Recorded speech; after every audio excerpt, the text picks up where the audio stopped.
Chers amis, bonjour, je suis très heureux d'inaugurer avec vous ce premier volet de nos vlogs débutants pour la connaissance du spiritisme. Aborder cette connaissance n'est pas toujours facile, parce que tout le monde ne part pas du même point.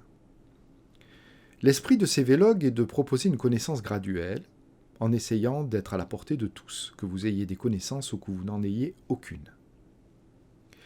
Nous allons aborder aujourd'hui dans ce premier vlog, une question fondamentale. Y a-t-il des esprits ? C'est une question centrale. Cette question a une portée considérable pour l'être humain. On peut se poser la question de savoir comment résoudre ces grands questionnements existentiels. Que sommes-nous ? D'où venons-nous ? Et où allons-nous ?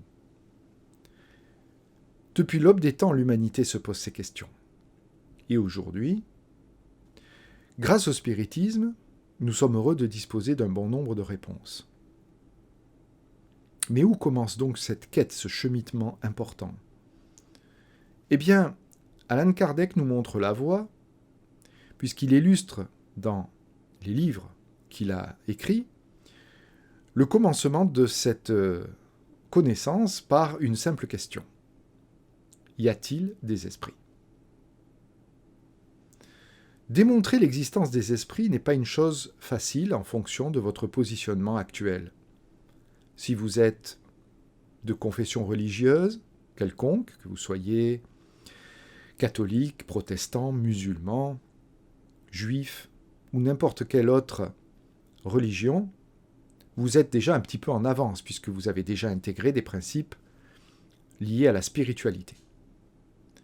Si par contre, vous ne croyez pas en Dieu et que vous ne croyez qu'en ce qui constitue la matière que nous connaissons, eh bien vous partirez d'un autre point et les démonstrations devront être beaucoup plus complexes. Indépendamment de ça, le fait n'est pas d'accepter une connaissance sans discuter et sans raisonner comme on le verra plus tard. C'est sur l'observation que va se situer le moteur de la progression de sa propre croyance et, comme on le verra plus tard, de sa propre foi. L'observation est la clé de tout. Et déjà, Allan Kardec, dans la codification spirite, l'avait bien mis en évidence. Alors que peut-on observer qui nous amène à penser qu'il y a des esprits ? Eh bien, certains phénomènes sont connus et ont été analysés par les hommes de science sans toutefois pouvoir y apporter des réponses, mais néanmoins, les faits sont là. Le premier phénomène, un des plus connus, consiste dans une approche qui est connue sous le nom de sortie de corps. Out of Body Experience, plus communément appelé OBE, que l'on peut trouver, dont on peut trouver les témoignages un petit peu partout sur Internet. Il est très facile de se rendre compte que c'est un phénomène qui a intéressé bon nombre de scientifiques et qui a été bien sûr un petit peu accaparé par beaucoup d'écoles ésotériques ou divers courants qui le mentionnent assez fréquemment. Si vous tapez sur Google sortie de corps, vous verrez que vous trouverez un grand nombre de références.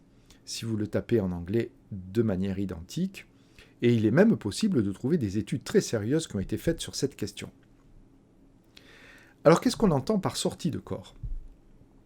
Eh bien la sortie de corps est une façon d'expliquer qu'il y a une partie de nous qui est capable de s'extraire de cette enveloppe de matière. On peut dire qu'il s'agit parfois d'une conscience extériorisée et parfois peut-être un peu plus qu'une conscience extériorisée. Le propos du vlog n'est pas d'aller trop loin dans ces considérations pour le moment. Bien sûr, nous y reviendrons avec force détail le moment venu. Mais l'idée est de réfléchir. Réfléchir à quelque chose qui peut sembler simple au départ et qui peut s'avérer extrêmement complexe. Ces sorties de corps ont fasciné l'homme, mais ne sont pas toujours le résultat d'une démarche volontaire. Parfois, et le plus souvent d'ailleurs, ces sorties de corps sont constatées dans des moments particuliers. Par exemple lors d'un choc traumatique, lors d'une opération chirurgicale parfois, lors d'une expérience de mort imminente également. De nombreux témoignages viennent nous raconter que la personne s'est sentie flotter au-dessus de son corps et était capable de voir la scène entière, au-dessus, donc de pouvoir rapporter tout ce qui s'y passait, ce que les gens disaient. De nombreux témoignages existent sur ce sujet. Notre propos ici n'est pas de venir faire une forme d'objectivation, mais d'amener à constater que ces faits existent. Bien sûr, il y a d'autres manières de démontrer qu'une partie de nous peut s'extraire du corps de matière. Les spirites possèdent, entre autres, cette connaissance qui leur permet de comprendre ces phénomènes. Et grâce à la doctrine spirite, à la codification spirite, il est possible de pouvoir expliquer en détail ces mécanismes.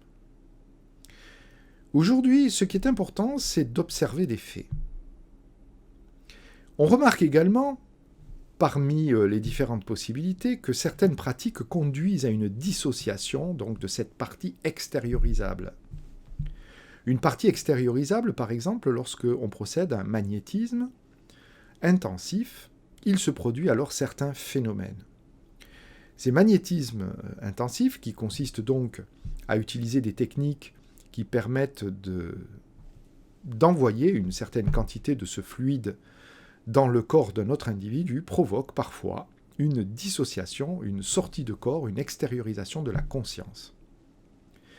D'ailleurs, c'est ainsi que l'hypnose, lors du XIXe siècle, a été un petit peu subodorée par ces phénomènes, montrant qu'il se passait quelque chose, on subissait une altération de la conscience.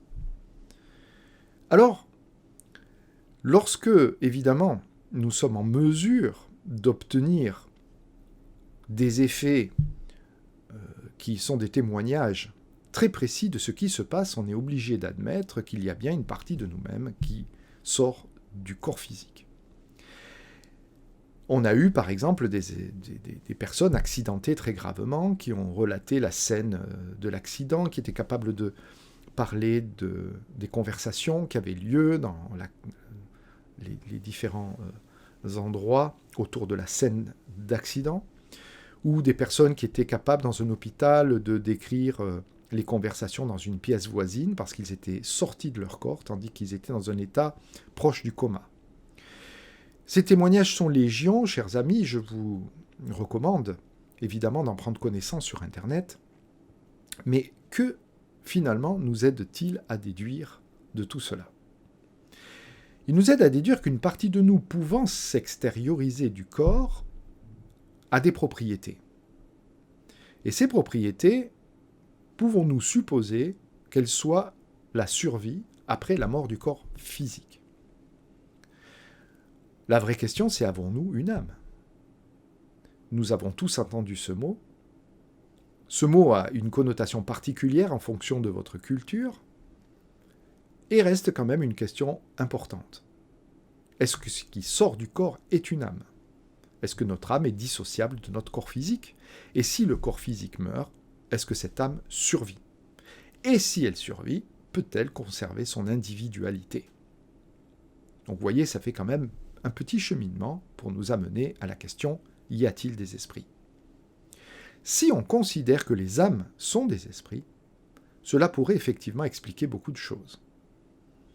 Les spirites, dans leur centre, emploient des médiums. Ces médiums sont des personnes qui ont des facultés et qui confortent l'idée que l'individualisation est effectivement conservée, l'individualité, mais qu'il est aussi possible de communiquer avec celle-ci. Et donc, nous conforter dans cette hypothèse d'observation.